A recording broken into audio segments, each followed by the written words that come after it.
वय झालं म्हणून थकायचं नसतं, तर नवीन पिढीला मार्गदर्शन करायचं असतं, असं वक्तव्य शरद पवार यांनी केलंय। शरद पवार यांनी आज बारामतीमधील ज्येष्ठ नागरिकांसोबत संवाद साधला। बारामतीमधील ज्येष्ठ नागरिक संघामध्ये हा कार्यक्रम पार पडला। यावेळी शरद पवार बोलत होते।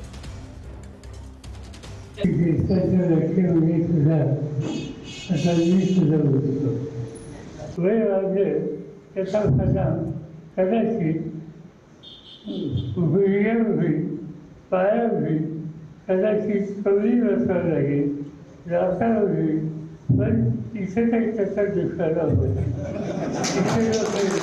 आणि हे लोक चालू आहे तो कशी किती आली तर नव्या पिढीला मार्गदर्शन करण्याची ताकद आणि दुसरी ही आपल्या वयाच्या सगळ्या घटकांच्यात आहे आणि त्यामुळे ज्येष्ठ नागरिक हा समाजाचा ठेवा आहे। वय झालं म्हणून थकायचं नाही, वय झालं विचाराची प्रक्रिया शोधायची नाही, वय झालं म्हणून नव्या पिढीला योग्य मार्गदर्शन करण्याच्या कामातून तसं सुद्धा मार्ग